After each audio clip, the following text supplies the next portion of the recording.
Global market trends, local market intel, expert opinion and ideas. The perfect cocktail for the success of decision making for your enterprise. This is where we discuss the latest in the Sri Lankan business and economic landscape. This is Bisnomics. I am Tharindu Amarasekara. Our focus today will be on a very pertinent, a very controversial subject or topic of sustainability, especially important, I would say, a very important facet of this issue, which is waste management. The world we live in, our planet, the one and only, they say there is no planet B, hence the planet A we have must be protected. This planet, ideally, is in a position to cater to about 8 to 10 billion people of population worldwide. And already, we all know we have gone beyond 7 billion. We are getting close, very close to that tipping point. Now, as this happens, we see so many issues and questions rising. And one of them is, how do we manage our garbage? Because our existence, our lifestyle produces various forms of garbage. And we can all agree that as a country, we have not been at our best when it comes to managing this garbage problem. Do you do the necessary steps or take the necessary steps to manage your garbage better? It's not a question which I can afford to ask you, because I'm not so sure whether I'm doing my best for it too. It tends to be like a game of passing the pillow. All right, garbage here, we handed it over. What they do with it is not my problem. And we keep saying that until it gets too late. Let's not delay this question anymore. Let's find out the answers in terms of what we need to do and how serious this garbage problem is in Sri Lanka in today's episode of Bisnomics. And joining me for this conversation is an expert in the field of sustainability and organic waste management, Mr. Dhananjana Dimel. Dhananjana, welcome to Bisnomics. Thank you. Dhananjana, this garbage problem, people tend to rubbish it off, saying, oh, well, you know what, I've segmented or I've given my garbage to someone, they would have gone and dealt with it. It's one of those very convenient things we like to pass on to somebody else and assume that everything is okay. And we keep assuming that until incidents like Mitotamulla happens. Exactly. Until incidents of where we see our beautiful roads being damaged, until we see our nature's most beautiful spots of Sri Lanka being filled and loaded with garbage. Clearly, things were not taken care of properly. I want to start today's discussion by asking this question: how big is the garbage problem of Sri Lanka? Thank you, Tharindu. So, when you talk about Sri Lanka, we're an island, right? And we, being an island, our population generate close to upon 7,000 metric tons of waste per year. That being said, this particular statistics came out of the United Nations Economic and Social Commission for Asia and Pacific report, which was published in 2018, just a couple of years back. In that report, specifically under Sri Lanka, we had this particular metric tons of waste accumulated per year. Now, as per current statistics, we see that it has risen up to about 10,000 metric tons. Per year? Per day. Per day? Per day. Per day, 10,000 metric tons of garbage. That's a big number. Exactly. So now, that being said, we have... I'm sorry, Dhananjana, but when yes. you say waste, you're talking about organic and various other forms of waste. Exactly, okay. Yes. So, when it comes to the waste elements, we have organic waste, then we have the glass, metals, plastics, etc. The biggest element of that would be the organic waste. You see, the organic waste amounts to about 50 to 60% of this particular waste that is collected. So now this particular waste, what happens to it? So this is mainly our food, what we throw after eating, the leftovers, etc. Exactly. The few bit of rice that is left over in the packet, which we might put it to the bin. That's right. And that being said, every leftover from a kitchen, every leftover from a big industry of canteens, these all accumulate to vast amounts of waste. Now, when we talk about the balance segments, glass, maybe metals, or maybe plastic, these are all reusable elements. And in Sri Lanka, this is the vast problem that we are going to face, which we face currently and which we will face in extent in the future. So that's where we stand with 10,000 metric tons of waste that is accumulated. And when you look at the future, do you see we having a problem where we will be overwhelmed with garbage? Is that a reality? Yes, there is. So, statistically, we have got reports that it says that certain advancements within the country, we would see certain new developments happening, new land acquisitions that are happening, and then developments over in those lands which are happening, and everybody that will accumulate to about, we'll talk about 400 grams to a kilo. Each person generally disposes 400 to a kilo worth of waste per day. 0.4 to 1 kilo. Exactly. Now this waste, just can imagine, putting it with the amount of expats or whoever that will be coming into the country or who will be residing in those particular locations, will be definitely disposing of this waste. Currently, we are limited with space. And where are we going to put this waste? Now this is a burning issue which we have at hand when it comes to the waste in Sri Lanka. Understood. Quite a serious problem, because we always tend to think, when we talk about sustainability and managing the environment, we tend to think about, okay, the cars going here and there, that's what's damaging the environment, they are the culprits. And in fact, this year, we saw, despite the CO2 emissions going down by about 7.3% worldwide, when I say this year, I'm talking about 2020, the one we passed, thankfully we passed, and despite carbon dioxide emissions going down, we see the ozone layer has not repaired itself to the level accepted, and they strongly believe that it's because there are so many other facets of this sustainability problem, and garbage being one of them. I believe garbage is also contributing in a big way to the damage to the environment. Exactly, yes. And my question to you, Dhananjana, is in terms of the rest of the region and rest of the world, when we compare Sri Lanka with the rest of the world in managing the garbage problem, where do we stand? What are the golden examples we can take of countries that have done this garbage management right? I know you have some details to share. Please go ahead. Yes, so a very good point that you brought up there. So now when you actually talk about Sri Lanka's garbage and how we manage it in comparison to the world, we, like I said, have about estimatedly 10,000 metric tons of garbage. From that, we accumulate and we collect only about 4,000 metric tons. That's just 40%. Now we are collecting, yes, per day. So from that entire 10,000, we are getting 40% of it, which we are collecting, which we are finding it very hard to collect, because we have a process of collection, transportation, and disposal. So within this process, there is immense set of people resulting in putting in at waste at open site disposals. You see, so citizens basically have the mentality of having this open waste disposal, and they settle to that. So though we have the accumulation of waste in certain points, we collect it, transport it, and dispose it. This doesn't happen mechanically, and the process doesn't see end to end. So that being said, we are way behind compared to international methodologies. Now, when we compare, say for example, countries like Korea, Malaysia, Singapore, they have adapted to quick composting methods. Now, when we talk about waste, we have about 50 to 60% of it which is organic waste. Like I said, that's the biggest element, and that is the most problematic element that I think everybody should look at, because that's where we need to first get rid of.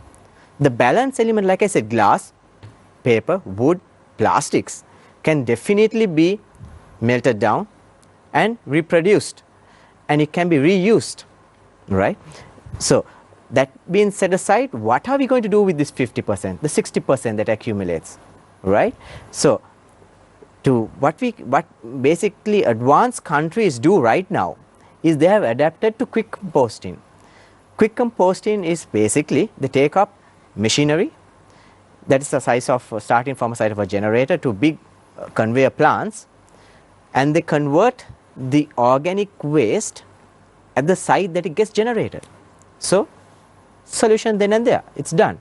So what you do is you put a few machines here and there in the city or at the point of certain high-rise buildings, and the entire organic waste that's collected in that particular site can be directly disposed then and there through this machine. And Dhananjan, if we go today to countries like South Korea, now sometimes in Sri Lanka, if you see the small low-income family households, people tend to refer to that area as a Korea or Korea as they call it. But today South Korea has developed so much, and they have a very clean country. Singapore, same thing. Singapore has a very clean country, and that's because also I believe the people also have the right attitude. Now in Sri Lanka, especially in Colombo, you might have some random guy coming and ringing the bell and saying, look, I'm from the garbage collection. If you have any food, whatever, just give it to me. Give it all to me. I'll take it away and I'll dispose it. Yes. And we tend to be sometimes very happy giving those few parcels to him. Give him 100 rupees. Okay, now go. But if you look for a while, you notice that no sooner he takes the turn, he drops those bags and he just goes off with your money as well. Yes. So this garbage problem, the solution, no matter how much of technology or policies or mechanisms we have, don't we as a country also need to have the right attitude to get rid of this garbage problem? That's right. But that being said, Sri Lanka has, as the local authorities, has to motivate, build certain individuals and the mind concept of its citizens. To build this, the only catch I see is we can actually incentivize our citizens.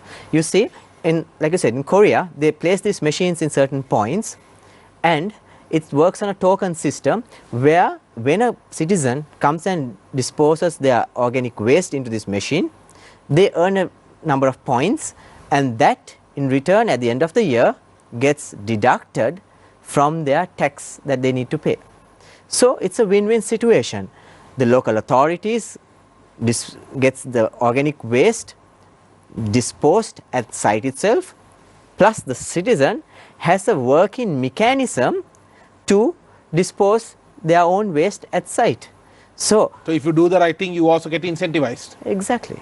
It's a win-win situation, and thereon it will cut down costs for the local authorities, cut down the hassle for the citizens, and everybody's happy.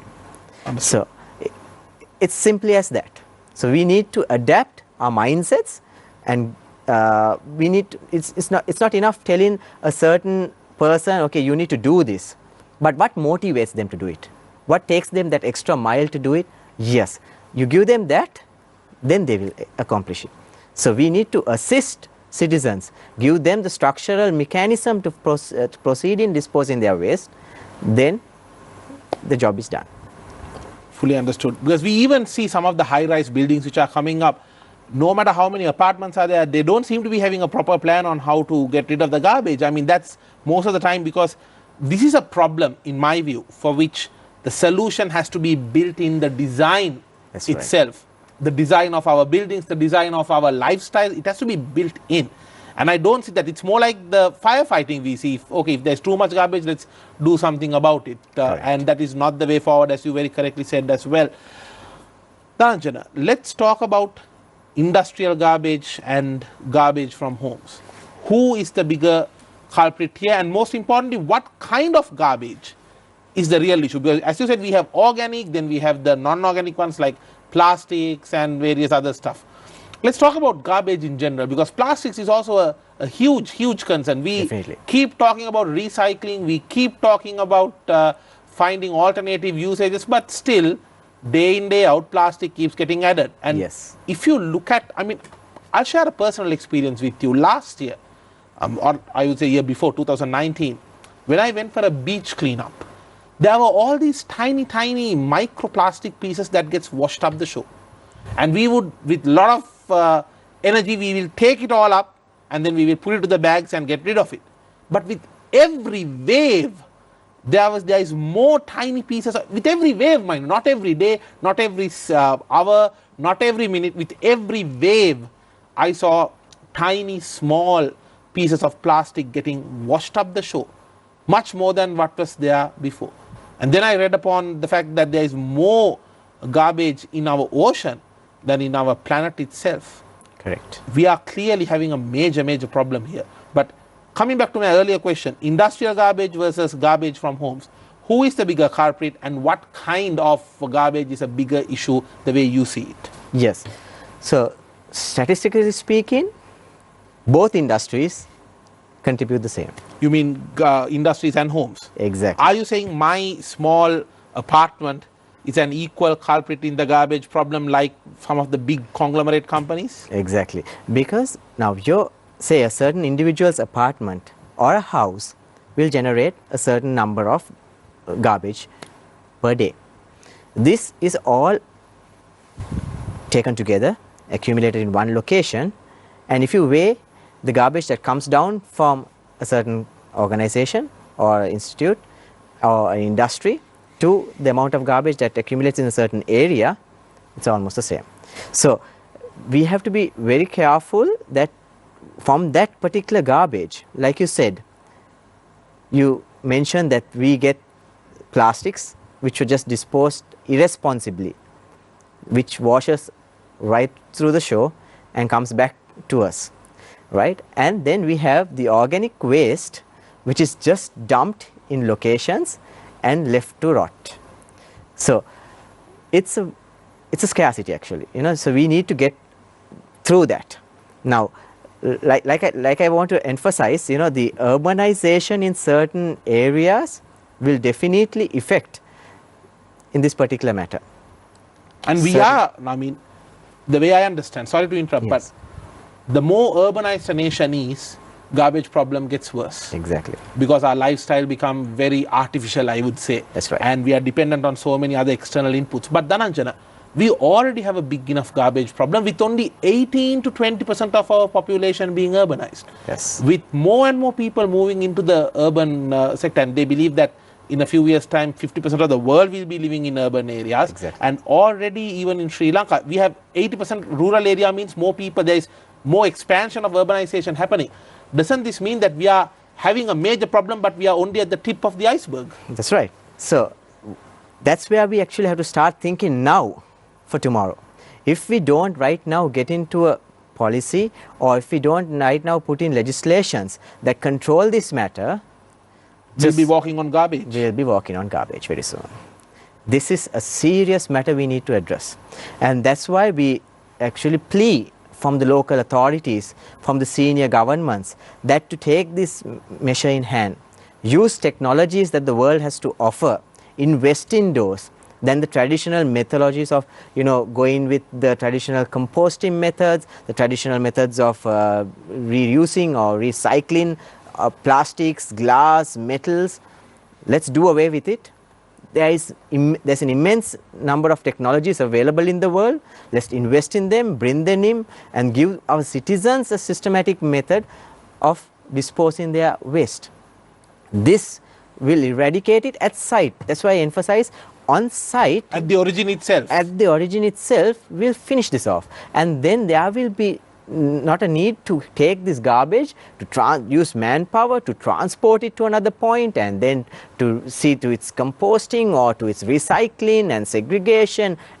Why do we go through such a complicated process when we can eradicate it at site? And then isn't it like a cycle? Because, okay, the government is right now in charge of this process. Exactly. So you need manpower to collect, transport, dispose, and even if you are further processing yes. and all that means expenses, and exactly. all those expenses mean the government will have to raise their expenses, meaning taxes to you and myself and to you, exactly. which means more expenses for us. Yes. So all that can be eradicated if we have a proper system to get a hold of this garbage, especially organic garbage. Organic waste. Organic waste right at the start. So it's a very, it seems to be a very feasible option. Exactly. And I mean, it's not rocket science to a person to see that we have these technologies right now freely available to everyone.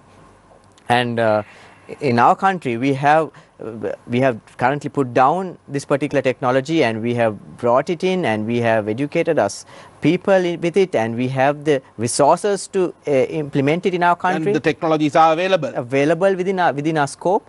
And so if we don't actually utilize that and get these practices in play right now, we'll miss the bus. Understood. You know. What are the key technologies which are transforming garbage management in Sri Lanka and around the world? Let's find that out on the other side of this short break. This is Bisnomics. Welcome back to Bisnomics, your weekend's most profitable 60 minutes. A cleaner Sri Lanka, a nicer Sri Lanka. Isn't this what we all aspire for our future, and most importantly, the future of our children?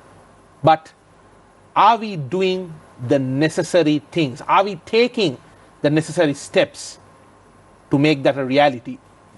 If we keep dreaming, dreams won't just turn into reality. It needs action, conscious action.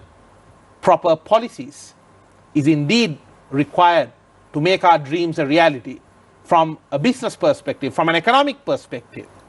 One might wonder, in a business show, why are we talking about this garbage problem? My friends, let me remind you, without the planet, without the people, there can be no profit. That's why in this episode of Bisnomics, we are talking about this vital concept and vital matter of waste management. Where are we as a country, and what policy decisions do we need? What technologies exist in order to correct the problem before it becomes much bigger than maybe the current pandemic that we are facing right now as a world. And joining me for this discussion is an expert in the field of sustainability and organic waste management, Dhananjana Dimer. Dhananjana, now you mentioned about technologies existing. Yes. I would like to ask you, not just from an organic viewpoint, but in general, because we hear about so many technologies coming up, they get limited to talk shows and discussions like what we are having now, and then the world goes back to the normal ways of getting rid of garbage in a mechanism what I call, I handed it over, not my problem anymore. In your view, in your understanding, what are the main technologies which are there right now in the world that helps us to manage garbage better? Not just one type of garbage, but in general. What are your thoughts? Yes.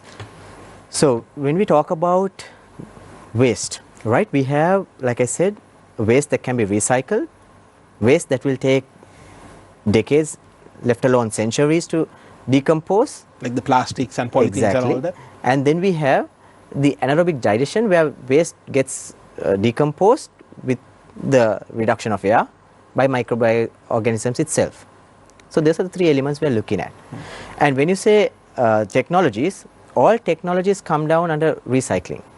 So 75% of waste currently can be recycled.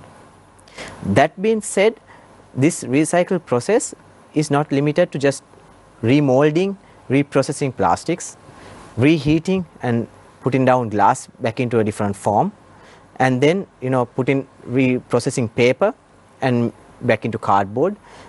We have certain elements that of these particular raw materials which we can reuse. So what we do is we reprocess it, then we reuse it, and this in return minimizes the natural elements that need to be used for production, plus power, etc. So when I want to focus on, if you come and say composting, right, this is one element which is prior to recycling. Now we need to compost, which we have the biggest element of waste, which is the organic waste. The food waste and all that. Exactly. 50 to 60%, the biggest portion of waste. So what you are saying is that although people always talk about plastic and associated waste, while it is a problem, our normal food waste is actually a bigger problem. Exactly. Because that contains, to be better bigger quantity of waste. You see. Though we don't realize because we only throw away a few, maybe a few grains of rice end of the day. Yes. So that quantity is there. That, by the use of quick composters, we can actually reduce the conventional method of composting, which takes about 2 to 3 months, to 18 to 20 hours. That means within a day, you eradicate your waste on site itself. So quick composting is the way to go. That is for organic waste, and I should say works well right throughout the world. Then we have the second mechanism when it comes to plastics, glass, and like I emphasized on metals, we reuse them. That's where, like you said, like you emphasized on plastic, it goes right around the world and lands back on our shores, is because at the end of its use, citizens haven't got a mechanism or haven't been enticed to, yes, go and dispose this responsibly.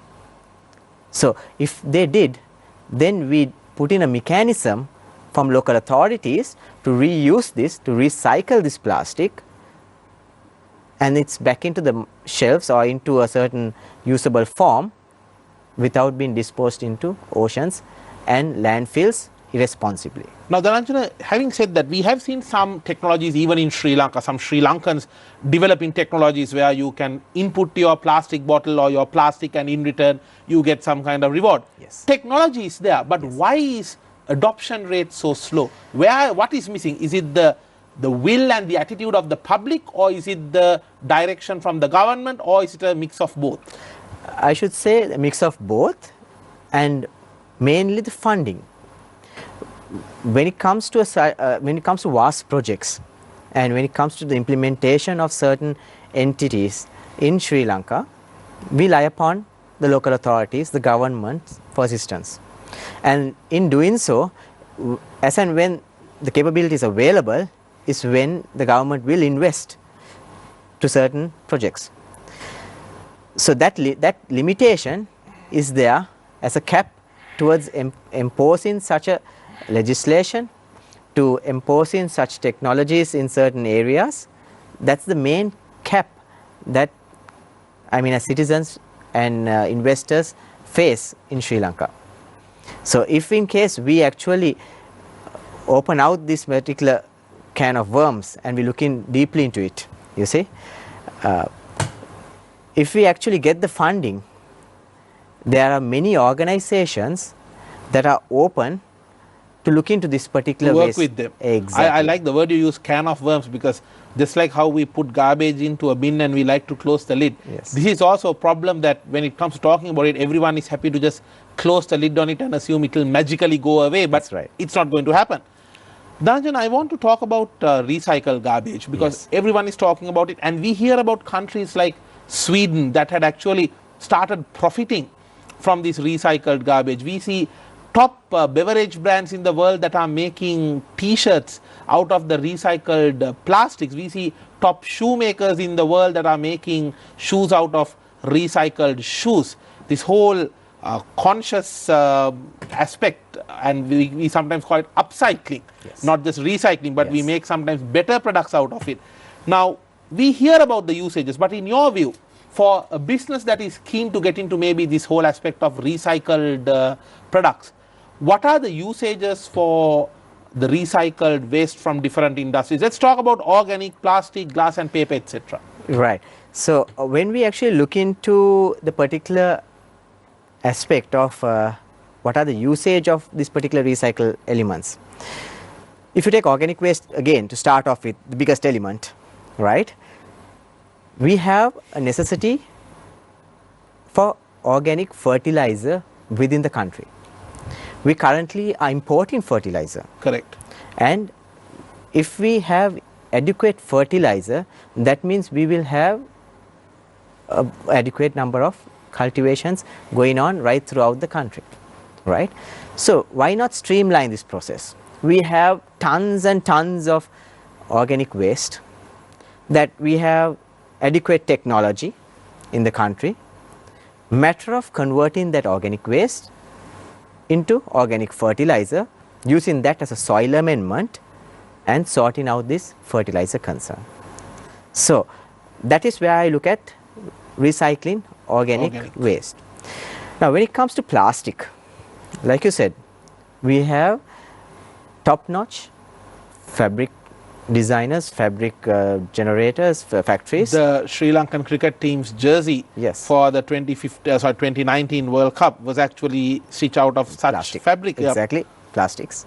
And we can use this particular plastic also as for the I should say it's called bitumen, right, for roadways. We can use it as bitumen because it will actually enhance the lifespan of a roadway, and we actually use the correct plastic for that as well. So then plastic plays a main role. So likewise there are many other elements plastic can be remolded to, reused, reproduced, and it doesn't have to be dumped in landfills where it will not decompose for centuries, or it doesn't have to be dumped into the oceans where marine life is at stake. Understood. But Dhananjana, despite so many alternatives to plastics being there, people are also not using it. Why? Again, it's a cost. Cost of these technologies to be implemented at the initial level is quite high. There are technologies like in Asher which takes in all waste, excluding excluding glass, combustibles. It will basically take in every type of waste, and without the use of fire, with the use of plasma technology, it will convert it into ash. Even Singapore is following a similar approach, I believe. Exactly, right. So these technologies cost in billions for a couple of tons. So that initial investment, once done, is a long-term plan. Along with more garbage coming in, it becomes a case of economies of scale. Exactly. The more garbage comes in, it gets recycled, and it covers your investment. Yes, because a certain local authority in a certain urban council currently accumulates about 13 tons of organic waste per day, mind you, and for a year they spend a total of 40 million to just collect and dispose of that organic waste. In one urban council? In one urban council. Wow. Multiply that by all the urban councils we have, which is plenty. So if we actually plan ahead, then take that particular funding, invest that in a strategic manner, implement these technologies on those particular sites, eradicate the garbage situation on site itself in those urban councils, areas of accumulation of garbage sites itself, we are talking of a problem which can be resolved. 60% of the garbage problem, technically, 50 to 60. Yeah. On a final note with regard to this discussion which we are taking in terms of the policy, I would like to ask you, to have a better sustainable management of garbage across Sri Lanka, because like I said, we always talk about the garbage problem, because managing the garbage problem, Dhananjana, in my view, is not only about having the streets of Colombo clean. It's about having our country clean. There's no point in getting rid of all the garbage from Colombo and going and dumping it into some beautiful land in another village and saying, look, Colombo is clean, country is clean. Sri Lanka is not Colombo. Sri Lanka is the entire nation. That's right. So in your view, to have a more sustainable garbage management approach across the country, what kind of policy decisions does our country need? Like you said, we should have a change of mindset first. So people also have a part to play. Definitely. People, each and every citizen has a responsibility of their own waste and how responsibly they dispose of their waste. Because Sri Lanka belongs to you and myself, and most importantly to anyone who is watching this show as well. Exactly. So starting from that point, we have a hierarchy, we have a local authority, we have a government, right? And these particular organizations should enforce and educate citizens towards a better tomorrow, how they could recycle their waste and mechanisms, and support them with mechanisms to recycle this waste. That's the first which local authorities and the government should imply on. Secondly, we would look at tax concessions. I mean, everything works down to rupees and cents end of the day. And when we actually have taxes in line for citizens, if and when the government imposes these particular mechanisms and citizens play along towards this particular entire process of disposing organic waste, we can incentivize them, you know, motivate them, give them the mindset that yes, if we do this, it's good. If we do this, we'll feel good. You know, not that it's only good, we'll feel good. So we get incentivized. So these particular mechanisms can be also profit generating towards a certain citizen and organization, so that they will get motivated to invest, to spend and bring in these particular technologies to be used for the country. That is the second point. And then like we all mostly emphasize, have this organic commercial composters and these domestic composters at industrial and residential scale to eradicate the biggest element of waste, which is organic waste. Organic waste. From the comfort of your household on a daily basis, can you do what it takes to manage this garbage problem better? Let's find that out after this short break. This is Bisnomics. Welcome back to Bisnomics, your weekend's most profitable 60 minutes. Our focus today is on the organic waste management problem of Sri Lanka. This might sound like a household problem, but in reality it's a huge economic problem in the long run for the country, because we cannot continue our economic activities sustainably by turning a blind eye towards the garbage problem. In Sri Lanka, only about 20 to 22% of the population is living in urban areas. But as urbanization happens at a spiraling rate, the garbage problem is only going to get worse, which means we are only at the tip of the iceberg, and still the problem seems almost out of control. We need to take action soon. That's why this episode of Bisnomics was dedicated to talking about waste management and what actions we can take as a country, what policy decisions are needed in order to catch this problem by its head and make sure we nip it in the bud before it spirals out of control, or as our guest of the show today, Dhananjana Dimel, was saying, before we start walking on garbage. Now, let's talk about one of the main technologies which are available towards handling this problem. How you and I can do this, can handle this organic waste right at home. Dhananjana, all yours to explain. Thank you. Looks like a small box. Yes. And I'm very curious to know how this small device, or there are so many other technologies like this, how these technologies are helping us to get rid of the organic waste which we produce at our houses. Right. So we talked about a concept called quick composting, which is for technology, organic yes. waste, right? Yes. So now this technology. So this compost is the manure which we can use for our households, maybe some flower pots and plants we have. Direct organic fertilizer. So you can. Fertilizer. Yes, you can directly put it to your plants then and there, just after it processes itself. This is the fertilizer which we keep importing and paying millions of dollars for. Which we can have it done in our households itself. Understood. Right. So the technology, how it works is, similarly, there are many machines. This particular machine, we input our organic waste into this particular bucket, put the bucket into the machine, and then you close it with that lid. Yes, close it with the lid, press a button, and then give it about a span of 6 hours, and the machine converts all of its organic waste into compost. Wow. So I can just put it to work and go to sleep. Exactly. So what about the sound, what about the noises and all that? The machine has a silent operation. The machine has no order at all. So there is no smell, there is no sound.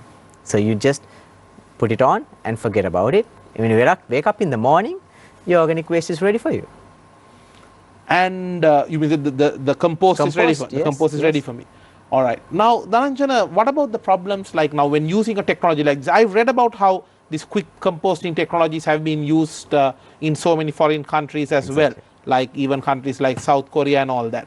Now, what about things like the smell? You said there is no smell coming from this either. That's right. So what happens is these particular machines, and mind you, the same technology works in larger scale machines, starting from 10 kgs up to 100, 200 tons, conveyors that process 100, 200 tons. It's the same mechanism. The machine's input of organic waste. You mean this technology of quick composting? Exactly. So the machines, once you input the organic waste, the technology actually what it does is it reduces its matter right down to about 20 to 15%. So that means almost 80% is what I could say is it's just water. Okay. Water in the waste. Moist. Okay. Right. So what happens is, Dhananjana, I'm sorry to interrupt, but this water that is there in the organic waste, right, is that what keeps accumulating and later building up into poisonous gases for the society? Exactly. Not only gases, organic waste, when it's decomposed and kept to rot, has a poisonous leachate which comes out of it. It's a liquid. There was a saying, many people in the Mitotamul area said a few days before this whole explosion happened, they saw like a black color water just coming towards their houses. That's right. That's actually a human risk. Leachate is poisonous. So that being said, that's not the only poisonous gas that comes out of it. I mean the water, the substance that comes out of it. We have methane, which is a gas which accumulates, and I mean, yes, if it's properly treated, we could actually use it for biofuel, but if not, it's actually harmful to the ecosystem. For sure. Right? And what this machine does is, and which all the other machine does, basically it takes in the vapor, it takes in the moist, and it filters it out with an active carbon filter. So that's where the magic happens. So we actually call it the magic box, you know, whereas you just put in your organic waste and you get compost, or it's well called a soil amendment, where we actually add it to the soil itself and use it for compost. So this is something, a technology which can be made available, I mean rather people can start using at their own homes and at their own small business operations. Definitely, as well. It's freely available, and I should say this particular machine would cater for about a household of 4. Practically this particular machine actually holds about 2 kg, 1.5 to 2 kilos of And organic is waste. this a technology which you see being adopted very popularly worldwide? For example, do you see in other countries like South Korea, Singapore, these technologies being adopted? Exactly, it is. What about for, let's say, something like converting plastics into something more usable, as you correctly mentioned? Because there are instances where sometimes the plastic which you put in completely becomes a different product and gets sent out. We see various technologies like this coming up. But my question once again to you is, what about initial investments required? Because people are worried whether it's going to cost them millions and millions, whereas you were saying that some of these technologies will cost you a very small amount, or rather a very medium amount which anyone could be able to afford. But customers who are adopting these technologies, in my view, they need to be looking at the medium and long term, not in the short term. Am I right in saying that? That's right. So, like I said, these technologies, yes, are a bit affordable when it comes to the smaller sizes, and a bit pricey when it comes to larger scale machinery. That's obvious when it comes to industrial scale machinery. That being said, our local financial sector has actually allowed these machines to be purchased on installment schemes. So these technologies are available on easy payment schemes as well? Exactly, easy payment schemes, and also the particular larger scale industrial machines are even available at leasing facilities, where you can, just like a car, yes, you invest a certain number of millions, yes, and you pay it in a certain number of years. Understood. So these particular facilities are given by our financial sectors as well, making it easy for all citizens to take part in this process. So that let's do it is the concept. I have another question for you here.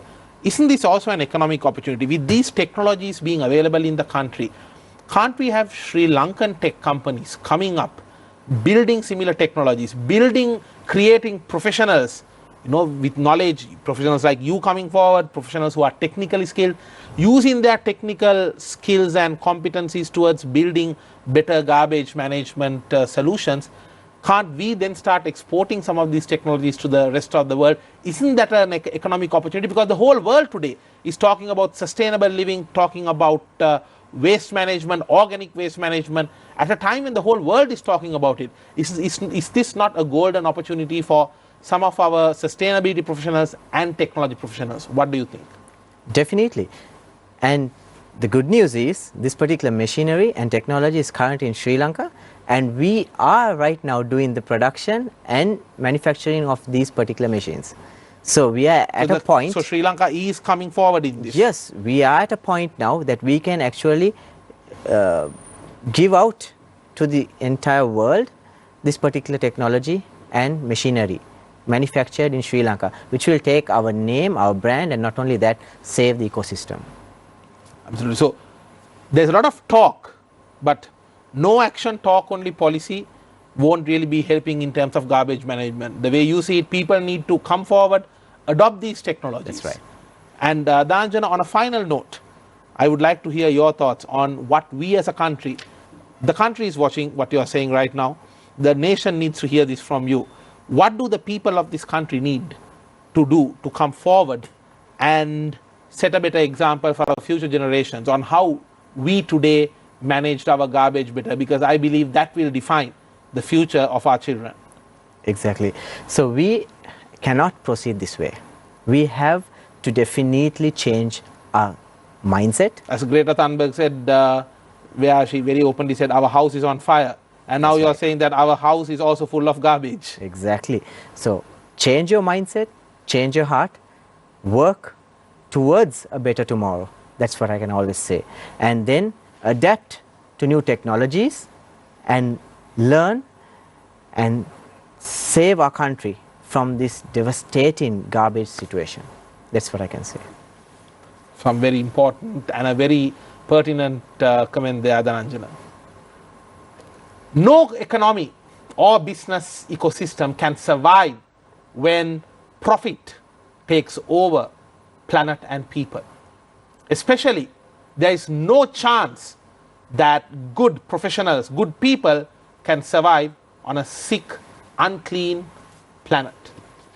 Solving our day-to-day garbage issues is a first step, a much needed first step, which we have been very happy to just dump it in the bin, close the lid, and close off the discussion. To pass the ball, to pass the cushion, to pass the pillow, and assume everything is okay. This has to stop.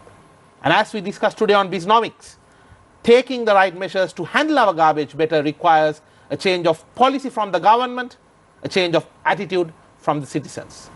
Let's, you and I, as citizens of this country, start having that change of attitude and be better at managing the organic waste we create, which, although plastic is always seen as the big culprit, organic waste contributes to 60% of our daily garbage addition to our beautiful country. Let's put a stop to it now. Thank you, Dhananjana, for joining us today and enlightening us on this very important aspect which we tend to always talk about in patches whenever there is some incident, and then we go back to our daily normal lives and conveniently ignore.